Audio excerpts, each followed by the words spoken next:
Hi there, I'm Kevin Gentry, and welcome to the Going Big podcast, where we'll explore some of the strategies that can help you transform your effectiveness by 10xing your fundraising.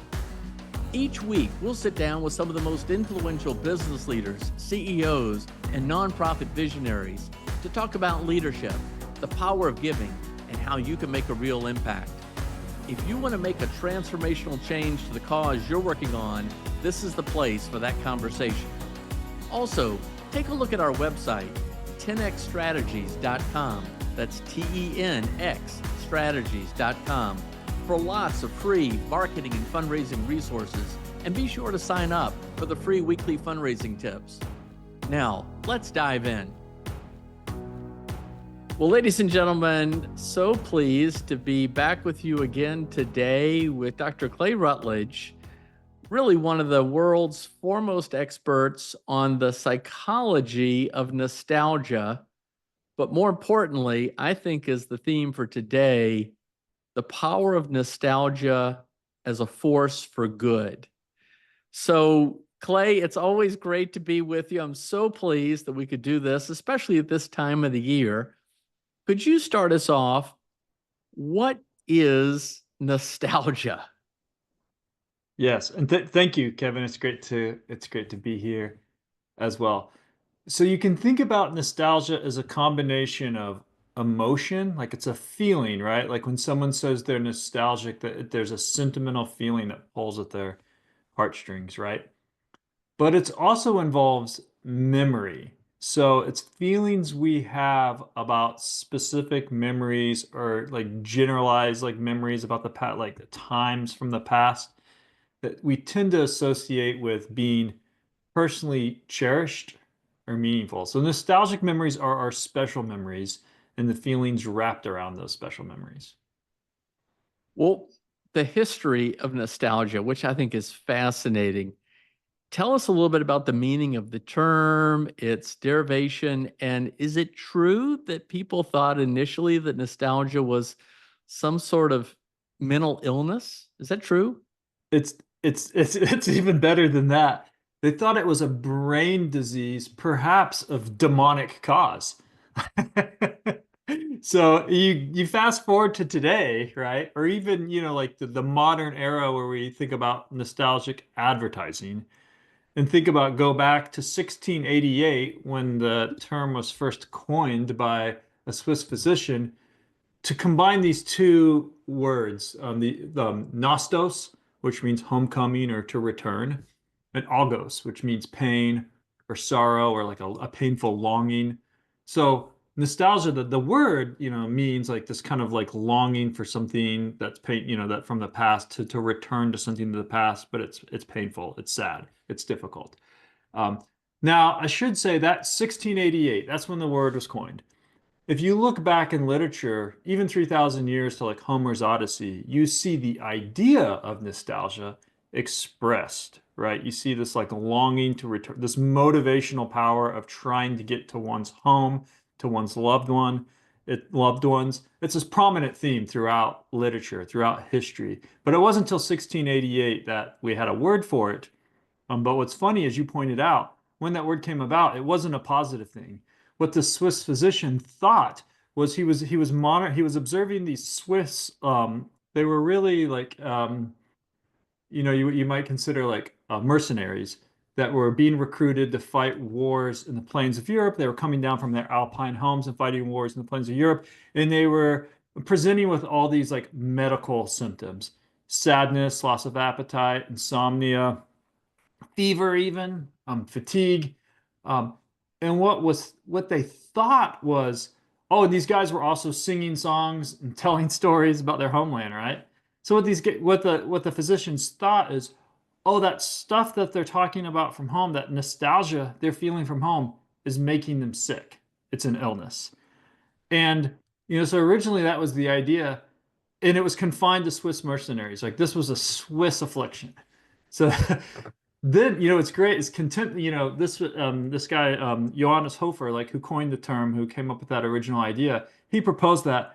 And then some of the other like peers at the time were like, yeah, it's definitely a medical disease. But they had other ideas like, well, maybe it has something to do with the clanging of cowbells. It causes damage to the middle ear, and it's so there's all these great like speculations about nostalgia. Well, like I said, perhaps even having a demonic origin, and that persisted for a little while. But of course, like these physicians never found any bodily like indicator that nostalgia was an actual disease. It's not like they were cutting out parts of the body and being like, oh, I thought we found the nostalgia, right? Um, so they kind of abandoned it. And then what happened is in the 1900s, really, like when you started to see the rise of psychology in the mid 20th century, um, the idea came back. But this time, instead of it being a brain disease, it was a mental disease.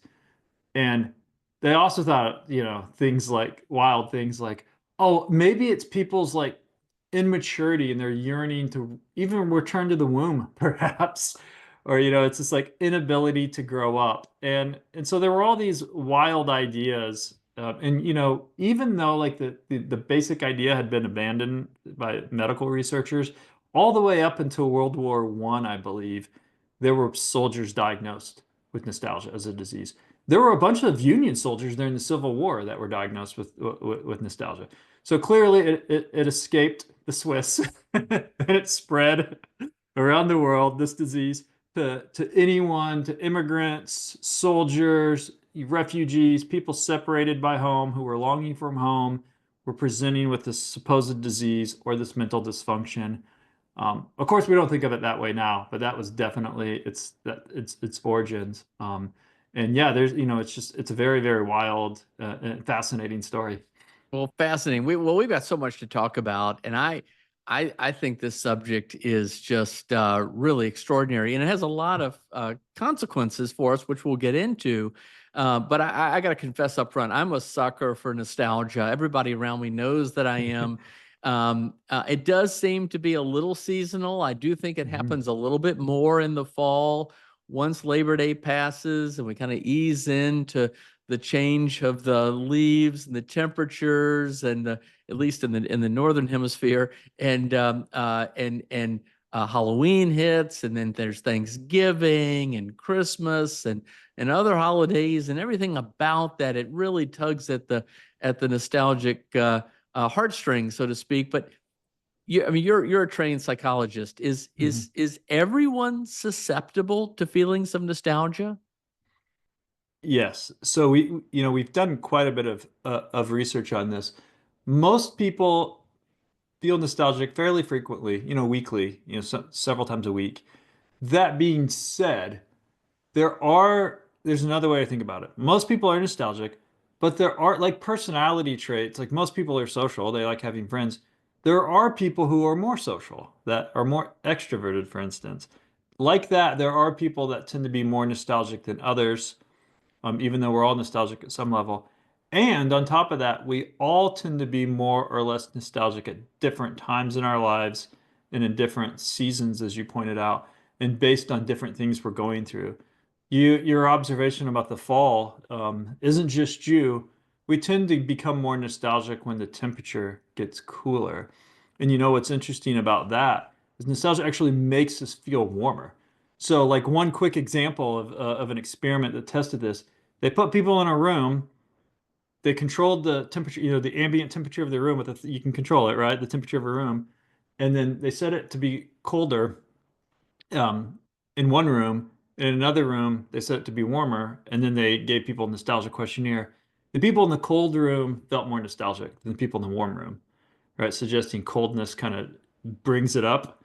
In addition to that, when people were in the same room with the room set at the same temperature, they asked nostalgic people to guess what the temperature of the room was versus people who weren't, who didn't engage in nostalgia. The people who took a few minutes to, reflect on a nostalgic memory thought the room was warmer than the people in the control condition. So yes, in colder times of the year, we tend to become nostalgic and it actually warms us up. So it warms our hearts and it evidently warms our bodies too. All right. Well, so it's associated with sort of a longing for the past, and sometimes we can see that in the negative. And I want to. There's a lot to talk about there, Hmm. but talk about how nostalgia affects feelings of well-being and self-esteem and belonging. Because I know you're an advocate for really seeing nostalgia as a force for good? Yeah. So, going back to the historical treatment of nostalgia, where they went wrong, they weren't doing science back then. What was happening was they were observing, oh, look at these people that are suffering in some way, these soldiers, and they're singing the songs from their homeland and telling stories about the homeland. Oh, that must be the cause of their suffering. They got it backwards, right? Basically, they were suffering because they were mercenaries far from separated from home, fighting wars in the plains of Europe, which doesn't sound great. Um, and they were turning to nostalgia to comfort themselves, to remind themselves of where they're from, where their sense of meaning and purposes um, is what I think. Of course, I don't have a time machine. I can go back and say that. So, but that's in the modern science of nostalgia, when we've systematically manipulated and measured these different variables, that's what we find. When people engage in nostalgic reflection, whether it's listening to music, watching an old show, writing, journaling in a diary, sharing a memory with a friend, looking through old photos, it doesn't make them sad or miserable like the Swiss soldiers. It makes them happy. It makes them more optimistic about the future. It makes them feel more loved and connected. It makes them feel, around the age 40 or so, it starts to actually make us feel younger. Nostalgia, you said you're nostalgic a lot. Well, that's helping you have a youthful spirit, keeping you young at heart. It's good for you. Um, and so it's nostalgia is actually boosting well-being. So what happens is, what helps explain the history of it is we've also found that when people are going through a difficult time, when they're sad, when they're lonely, when they're distressed, their nostalgia tends to increase. So we can use nostalgia, we can be nostalgic anytime for lots of reasons, but we lean on it more when we're going through change or disruption, uncertainty, or just don't know, or trying to figure out what path to pursue in life. We pull from these special memories for guidance. And they don't only give us confidence, they give us a sense of perspective. So you might say, like during COVID, I remember my wife and I were like, oh, we can't go to our favorite restaurants. We can't see loved ones. We're separated from people in this way, and it's sad, but then we're sharing stories with each other about, times we had with different people, like, and that didn't make us feel bad. It helped us step outside and be like, this won't last forever. And when this is over, we won't take, maybe we've been taking for granted those opportunities, the freedom we had to go out to restaurants and do things.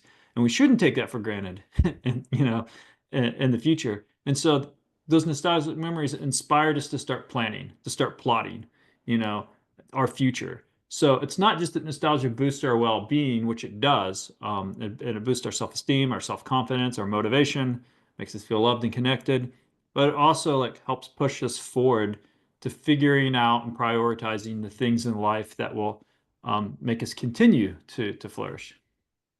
Really interesting, Clay. Thank you. Thank you very much. And by the way, there's another psychological concept I've heard about called rosy remembering. And that Hmm. is we tend to remember more the positive of the past than the negative, so that the Hmm. reflection of the past isn't necessarily accurate, but it actually, our view is a little bit more positive than reality. Is that true?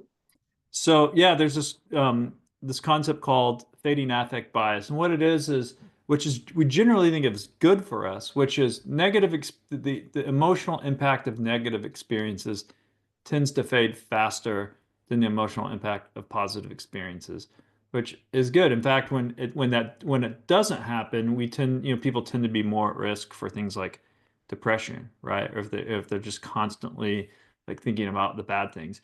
But how that affects us in terms of nostalgia is think about it like if you were making a movie or something like that, and you were telling a story. Um, because humans are smart, right? We're gifted with this great intelligence. We have the ability, like a film editor, to look back in our lives and, we're not, the goal isn't to make things up, but the goal is to find the good in things.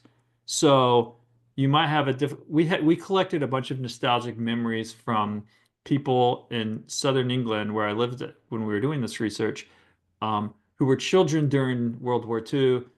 The city we lived in, Southampton, 90% of it was destroyed by German bombing raids. and we collected all these nostalgic memories from these old British adults who were children at that time. They had a lot of nostalgic feelings for that time, even though it was a time of great hardship, tragedy, uncertainty. Their fathers were on the continent, fighting the war. There's a lot of separation. But these memories were, the rosy retrospection was they weren't saying, oh, that was a great time. They were saying it was an important time. We learned what was really important in life. We learned that life is precious, that, all the things we tend to focus on aren't as important as family and loved ones and faith and the things that we care about, that give our lives meaning. And we can draw on those lessons today, and that can be inspiring. So I think one of the things that's important about nostalgia is it isn't just us plucking the happy memories or even making things happier than they really were. It's that kind of learning process, a creative process. Again, like a filmmaker, we might say, well, we want to tell a story here. And we want to, how do we bring these threads of our lives together into telling the story that can be a learning experience that can help us. For instance, we find that most nostalgic memories follow what's called the redemptive sequence, which is they're not free of any negative experiences, but the negative experiences are overwhelmed by positive feelings. So somebody might say, um, I had this experience, there was sadness or tragedy or loss involved, but there was also triumph over adversity.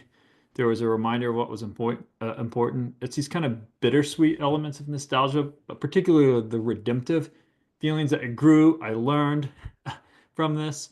I became a better person. I matured. I became more, wise. All these things. Those are the things that are most likely to make us feel nostalgic.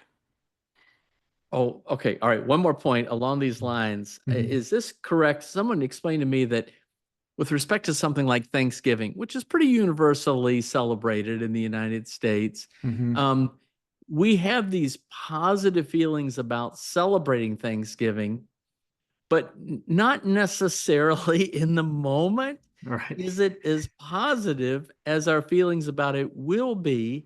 And then even soon after it occurs, our feelings are more positive about what we experienced than necessarily the reality at the moment. Is that crazy? What is that based on something that you've understood?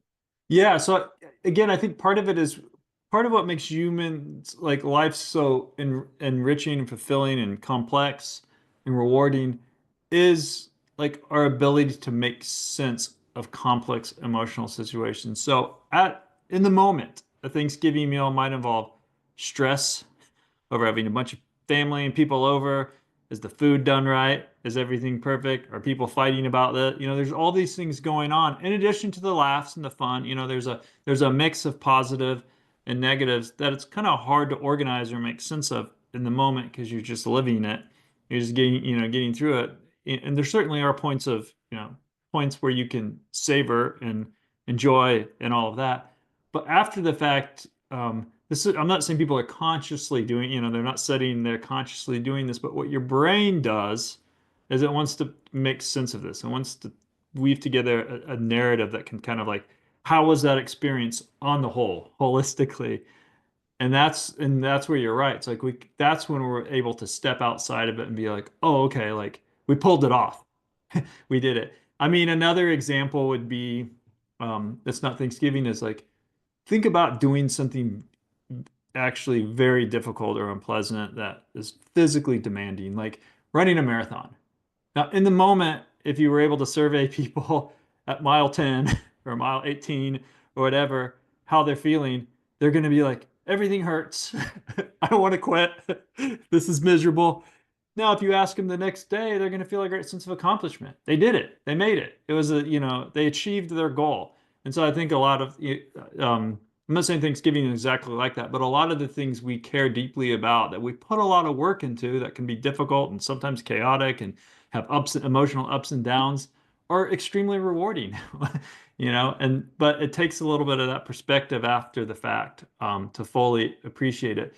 But that's a good example of like how banking these kinds of memories is so motivating because it helps us see when we're planning for future experiences what are the ones which have really been most rewarding to us, Because you can think of other experiences that might just be more fun at some technical level, but not as enriching, not as meaningful. And so that I just think that's an interesting part of the human experience is like a lot of times we tend to talk about like, or it's popular in popular culture, like to talk about like focusing on positive emotions and fun and happiness and all that. And definitely that's true. We want people to be happy, but there are these emotionally complex and rich experiences that involve adventure, uncertainty, emotional ups and downs, sadness, loss.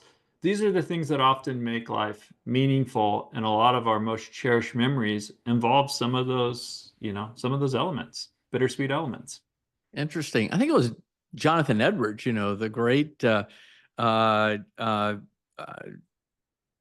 minister, religious leader of the early Americas, who had that point about how we'll never really appreciate the heights of the mountain until we go through the deepest, lowest parts of the valleys. And maybe Right. there's an analogous point there. All right. So changing gears a little bit, uh, commercial marketers have long understood the power of nostalgia. Um, you know, Perhaps one of the most vivid examples of that is in the show Mad Men and that famous episode Carousel, where the Kodak carousel projector and the whole idea is based on the pain of nostalgia. But marketers get this. Mm-hmm. What's your comment on that aspect? And then we're going to touch into some other aspects of society and touch into the elements of nonprofit charitable efforts and gratitude. But first, the commercial space. Yeah, I think it's in that Mad Men clip that you're referring to that he says something like because the carousel, it's not a spaceship, it's a time machine.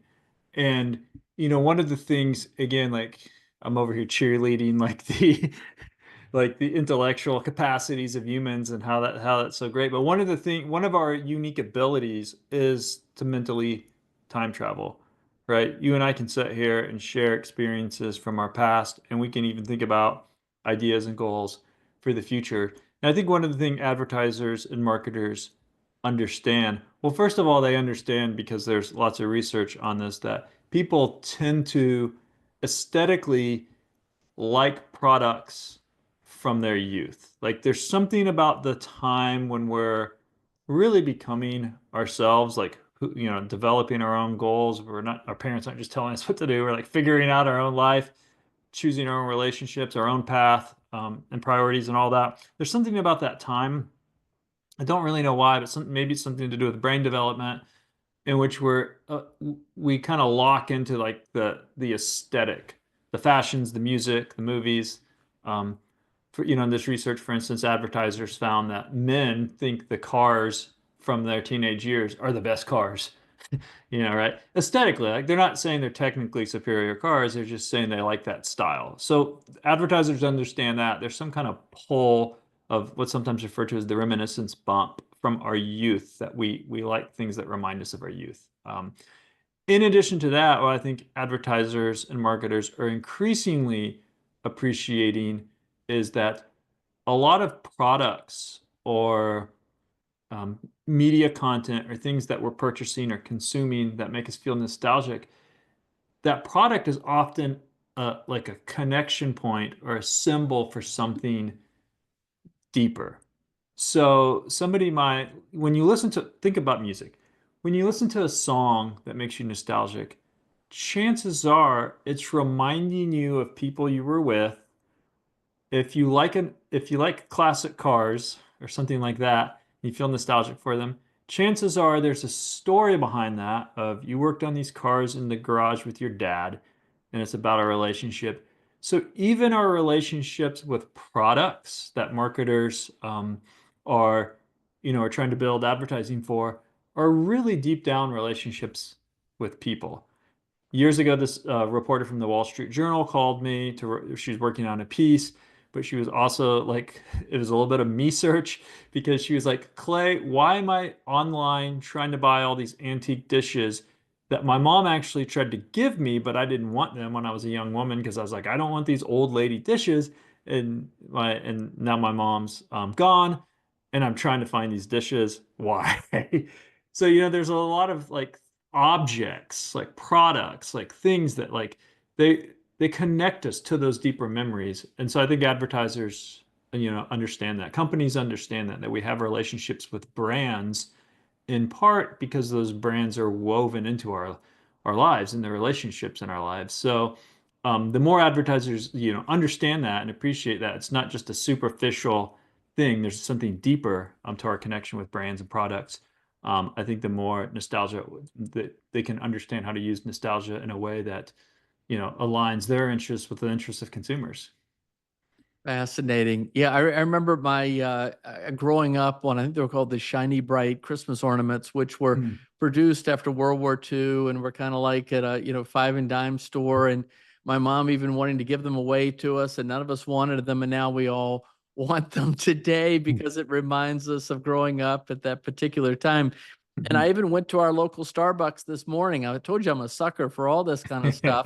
And today was the free cup, reusable cup day. And Mm. you could get a, cinnamon spice, pumpkin, whatever it was.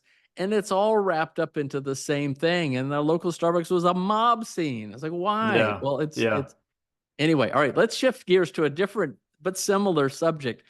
Hmm. The National Retail Federation estimates that Americans spent nearly $12 billion this year on Halloween trick-or-treating, candy, decorations, and costumes. Mind-boggling number. And we've seen it just grow in terms of how much is out there.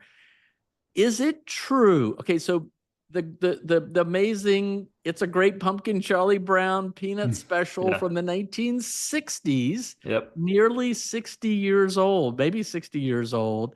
Um, is it true, as I've understood, that baby boomers were so affected by that, especially with respect to nostalgic memories, that they have driven most of the purchases tied to the celebration of Halloween? Much of the celebration of Halloween, in terms of pumpkins and pumpkin patches and the costumes and things, tie back to that peanut special. Is that true? Is that possible? I think there's truth in that. In addition to that, it's more than that. So older generations, there's an intergenerational component of nostalgia. Older generation pass down those memories often directly by like, you sit there with you're like, I'm gonna watch this. I'm gonna have my child and grandchild watch the Charlie Brown special. So it's like, people are rewatching that. But also through like the sharing of those memories. One thing that I think you'll find interesting, we're working on this project on historical nostalgia. So historical nostalgia is different than personal nostalgia, which is what we've been talking about, like our memories, from our past. Historical nostalgia is nostalgia for a past before your time. So there are people that are interested in all sorts of, whether it's architecture or fashion or art or just history, um, that feel a sentimental attachment to a time before then.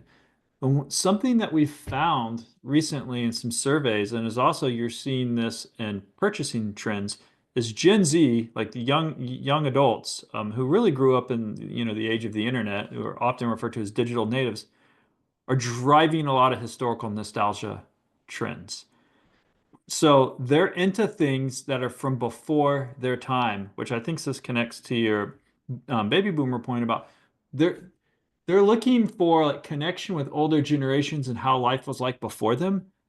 And there's this intergenerational component of nostalgia that makes it very contagious. So for instance, if you in studies, if you have young people read the nostalgic memories from older people, you collect stories from older people, give them to young people, have them read them, it makes them nostalgic too, even though they aren't their memories. So this is often how culture works. We pass things down from traditions and rituals and customs down from generation to generation. And, that can help drive some of these trends like the Halloween one. But, thinking about the Gen Z thing, one of the things that's, I think it's neat, if you look at things that are growing in popularity, vinyl records, CDs, physical books, hobbies like roller skating, um, things that are about an analog past, an in-person past, live experiences. a lot of these are being driven by young people who didn't grow up like that.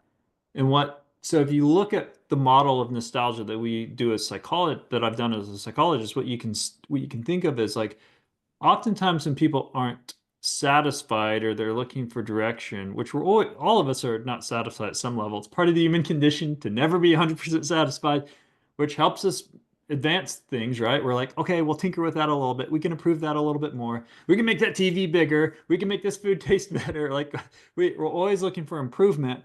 Well, we look to the past. It seems counterintuitive, but when we're looking a way to build a better future, we look to the past. And so I think what's happening, and I think this is encouraging considering all the problems that young people might be having related to loneliness and mental health issues, is they're looking to the past for ideas. And they're like, in previous generations, people used to hang out. They used to go to bookstores. They used to do this. So I don't, and it's not a rejection of technology. For instance, in that research on the trends about vinyl records, um, parents might be excited to think that, oh, I can cancel my Spotify subscription because my kids want to buy records. No, they want both. Right. The evidence is they don't want to throw away the digital. They don't want to throw away the convenience of modern technology. But what they're saying is there's something about the tangible analog past, about in-person experiences and connections that they want to tap into.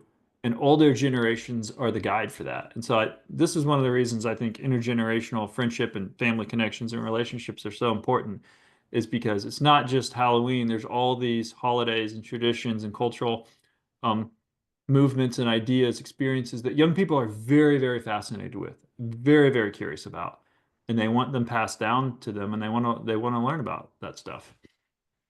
All right. Well, this takes us into the important area, Mhm. and that is nostalgia as a force for good. Because again, there's a little bit of a stigma that like nostalgia, you're just stuck in the past and you gotta Mhm. embrace the future. But what you're saying is that this helps us, positions us much more effectively to step into the future. We're at a time of the year when we focus naturally on gratitude. Mhm. We think more charitably. Nonprofit organizations that are helping improve the lives of others, trying to get at the root causes of poverty and things that are holding people back. How does nostalgia help us do that even better? Yeah. So it in a number of ways. One, starting with your point about gratitude, when we first started doing this research and we were just collecting nostalgic memories from people, we were just, this was when I lived in England. We were literally going door to door and asking people, like, hey, would you mind sharing a nostalgic memory with us? And we'd have them write or record something. One of the things that surprised me at the time, what doesn't surprise me now, but now that I know more about this, but at the time I was surprised at how many of these nostalgic experiences had themes of gratitude in them. So someone would say, looking back on this memory, I think, this was such a special time, and um, it makes me thankful, or it makes me appreciate the life I've lived. It makes me, and then oftentimes you'd see, and it makes me want to pass that forward. And so that direct link from I'm thankful for the positive and meaningful experiences that I've had, and I want to share that. I want other people to have those experiences too. So that direct link between gratitude and pro-social, motivation and behavior is there. So that's one thing. In addition to that, most nostalgic memories are highly social. And it turns out when we're thinking about things that are social, when we're thinking about people, we become more pro-social, right? We become less selfish because we're pushing the attention away. In a way, nostalgia seems like it'd be understandable if someone had the intuition to think of nostalgia as a self-indulgent thing. Like, after all, you're reflecting on your memories and it seems very inward looking. But in reality, what we find is when you reflect on these memories, they involve other people, and that pushes you back outside of yourself. And so, for instance, when people are nostalgic, they do donate more money to charity. They do volunteer more. In general, they feel more empathetic towards others. And the other interesting thing we found is nostalgia not only makes people um, more, more pro want to help others more, it actually makes people more willing to ask for help too. It just brings out the social side of us of where we want to work together with others and share and connect with others. And so, yeah, it's a very pro-social experience that's been used in all sorts of um, campaigns. So one experiment was they had people, it was in China, and it was about like funds for helping people victims of an earthquake, and they did two different like promotional campaigns, and one was about like one you really leaned in nostalgia and the other one didn't. And they found that when they used the nostalgia donation campaign, people gave more money, more people gave, and people gave more. So even at that practical like level of, experiments have shown that nostalgia increases charitable giving. All right. So I've got two more questions before we wrap up. And Clay, as always, this is so interesting, especially this time of the year. First of all, a little bit more about how in the world you got into this field. I think you're at the Archbridge Institute now. Tell us Mhm. about, and that focuses a lot on issues of human flourishing. Tell Mhm. us a little bit about that and what is up with the video game that's in the background. I'm fascinated by that. The best I could do to muster this was to put a fire in the fireplace, really touch the heartstrings of nostalgia. But what's up with the video game? It's probably revealing a little bit of my age. I'm a Gen Xer, so I grew up in the 80s and 90s, and arcades and video games are kind of part of that scene. And I have a friend a local friend who goes and gets these old arcade cabinets from back in the day, and they're banged up. A lot of them don't work, and the paint's messed up, or the stickers, the lights in the marquee are broken, all this stuff, and he rehabilitates them. And I asked him, I was like, "Why do you do this?" And he said, "These are things that brought people a lot of joy. They have a lot of memories from." And I want them to bring people joy today. Again, speaking to the forward-looking nature of nostalgia, it wasn't just like a personal indulgence he wanted to share that. Like, these things made me happy when I was young, and I think they can make other people happy, and they deserve, they deserve to be like brought back to life. And the other thing that's neat about it, and also speaks to nostalgia, is that's an old cabinet from an old game called Robotron. But there's like 1,000 games in that, because what he did is he took the old cabinet and all the things that are the old controls and everything that are like we really like, that experience, but put a modern computer in it. And that's the way nostalgia often works. It's not people, you're talking about people think of nostalgia as getting stuck in the past. It's actually not how nostalgia works most of the time. Most of the time, what people are doing is they're not denying progress. They're not saying there aren't advantages to the advances we've made today. What they're saying is there are lessons, there is wisdom, there is guidance, there are meaningful experiences from the past that we can draw from to make life even better, right? That we can pull from today. And I think this is like the Gen Z thing. It's like Gen Z is not saying, I hate my smartphone. They're saying, my smartphone's not everything. There's other things that we're losing track of, perhaps. And there's something really valuable about in-person experiences. And ideally, the smartphone can be better used. Entrepreneurs can create new platforms and opportunities that help us take advantage of that to form communities, to plan activities where we meet up in person. So I think that arcade cabinet kind of nicely represents that fusion of like it's the old, it's retro, but there's something modern to it. And how I got into this, it's funny because I'm a psychologist, as you noted, and I was a professor for a long time. But when I first went to graduate school to study my PhD, I was actually really interested in like future-oriented thinking, and because I'm a psychologist, like some of the psychological challenges that can create. So when we think about the future, we can think about all the great things about the future, but we can also think about the negatives, right? We can think about, well, what if I don't get that job? Or, what if I get what if I get this disease? Or what if this horrible thing happens to me? And so we worry, we have anxiety, like we worry about a lot.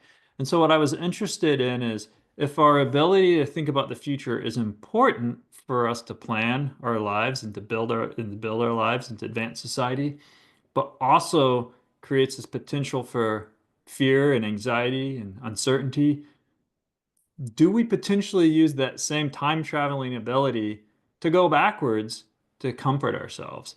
Like, yeah, the future's uncertain, but I have all these meaningful memories and that offers some comfort. So that's how I got into this, was thinking about how we use the past to help us deal with our concerns about the future.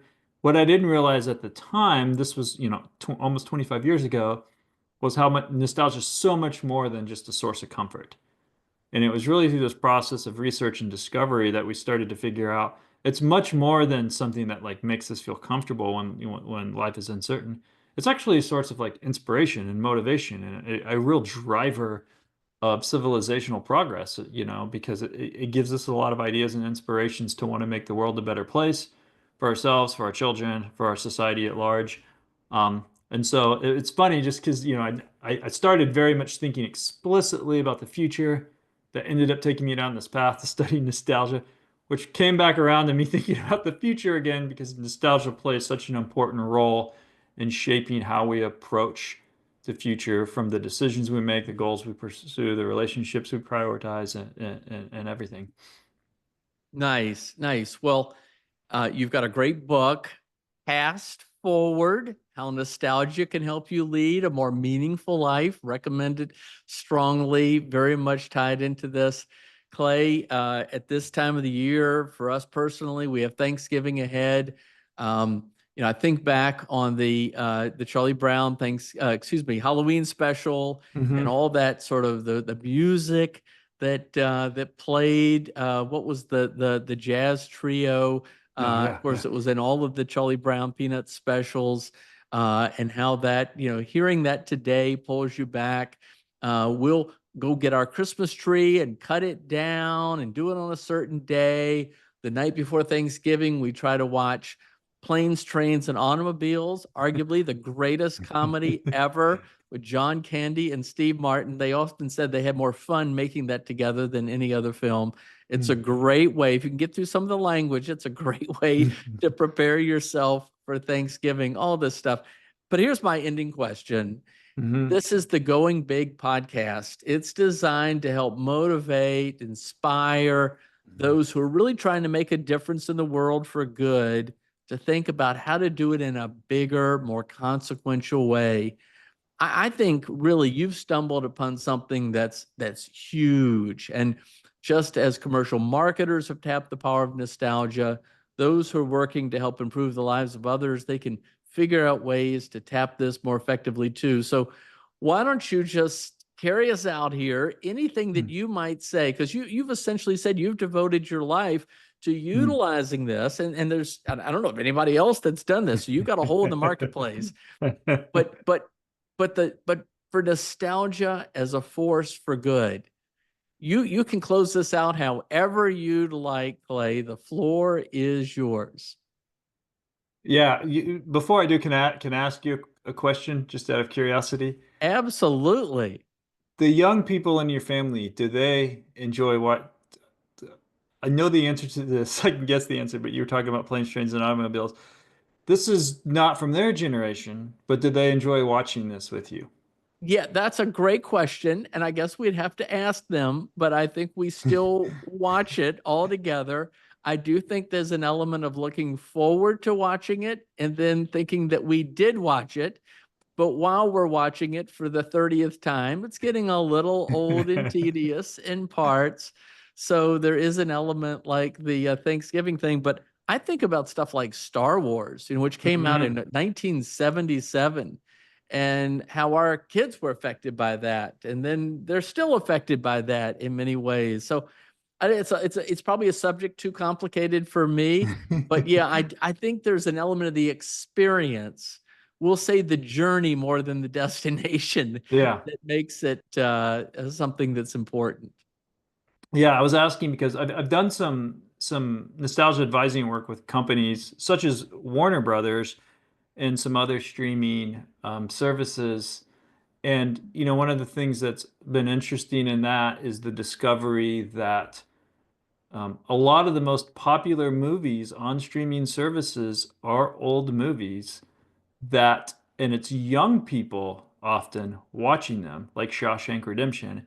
These are movies before their time, but either they're watching them with family members or they're discovering them themselves. But it's funny, this speaks to that historical nostalgia point. It's like, even though we have like the Charlie Brown, like I watch all those every year. I have them all on Blu-ray. Like they're ready to go at any moment.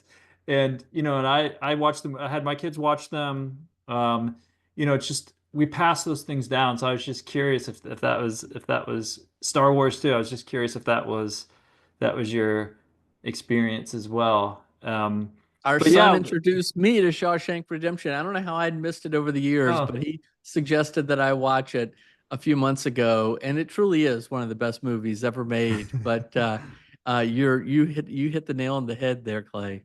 yeah, yeah. So as far as like your sorry, I didn't mean to derail us, but your take us out question. If you in the book, I talk about some examples of people who started, big projects, nonprofits, businesses, other things, and their inspiration, the way they was, the passion was discovered largely through a nostalgic journey. Most people who either like champion a cause, build a business, create a powerful work of art that inspires us, if you talk to them or if you read about them, biographies about them, there's a nostalgic story or multiple nostalgic stories that really sparked that passion. If you look at somebody like a famous filmmaker like Steven Spielberg, he basically made a movie about this, about his life and how he fell in love with movies. So I think when people, sometimes people are looking for inspiration. We don't know how to solve a problem. We don't know what direction to take in life. We have choices, difficult choices, of course. Of course, we make mistakes. We don't always get things right. Sometimes things really it isn't clear which path to take. But our nostalgic memories can really, really help us. They're a gold mine of meaning. They're the cherished experiences that we have. As we talked about, there doesn't mean they're always pleasant. They're not always just pure happy. They're not all vacations. Some of our nostalgic memories are happy vacations, but some of them are more complex. But what they can help us do is really get in touch with like our potential, what we're good at, what our strengths are. And they can help us build on those and really discover and energize like our passion for a cause or for a creative activity. And so I would encourage anyone can use the power of nostalgia in that way to energize themselves. But I would say, especially if you are going through a tough time, for some people, the holidays are a tougher time, right? And there are probably memories or experiences that you can draw from as well, to help improve the future. And I'll close with one example. I remember talking to someone who was a big like Christmas, like loved Christmas, was in, did all this stuff, decorated the house, put lights everywhere, like drove up the electric bill probably with all the lights they did. I remember talking to him and him saying, actually my childhood Christmases were not good. We're not that good. Like my dad was an alcoholic. I didn't have a stable family, but I saw other kids and how much Christmas meant to them. And, I sort of learned that this should be good. This can be good. This should be an important holiday. Um, and, of course, connecting to the deeper meaning too, not just like the fun aspects of it, about like, the story of Christmas and, discovering that. Um, and then so he was drawing from other people's nostalgia almost. He was saying, I know from my culture, from society, from movies, from other things that this is an important and special time, even though in my own life, like my memories of that time aren't great. But I want to build, create new memories for the future and for my children. And I think that's one of the underappreciated aspects of nostalgia is even if there's something in your life that you feel like was difficult or wasn't the best to draw from, life keeps going forward.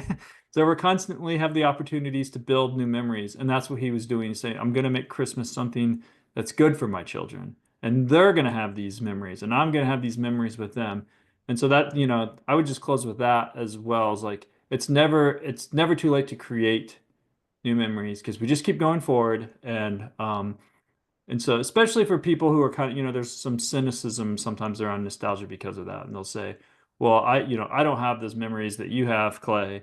So, and I'm like, well, there's an opportunity for you to create them and to build them, not just through Christmas, but other holidays and traditions. And so, I think that's also one of the inspiring aspects of nostalgia, is that creative, or that agentic part of it. Well, what a great way to close this out. We'll be celebrating America's 250th Mm, birthday, really beginning next year in 2025, because you yeah, had Patrick Henry's speech and Lexington and Concord. And of course, we get into 2026 and the actual 250th with July 4th. But rather than, as you say, kind of anchored in the past, it can be a force for good to carry the country forward, leaning in all those aspects that, are absolutely. the positive. So we'll dust off our copies of Walt Disney's Johnny Tremaine and some of those other things and see what they inspire us to do.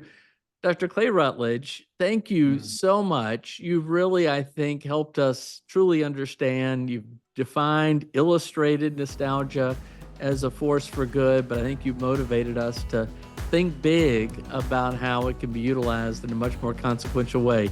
Thanks for being with us today, and all the best to you. Thank you so much, Kevin. It was a pleasure. All right. Bye-bye. Thanks for listening to today's Going Big podcast. Hopefully you were inspired to go big for your cause. Remember, this is all about transforming your effectiveness by 10xing your fundraising. If you enjoyed today's episode, be sure to subscribe or leave us a review at iTunes, Spotify, iHeartRadio, or wherever you listen to podcasts.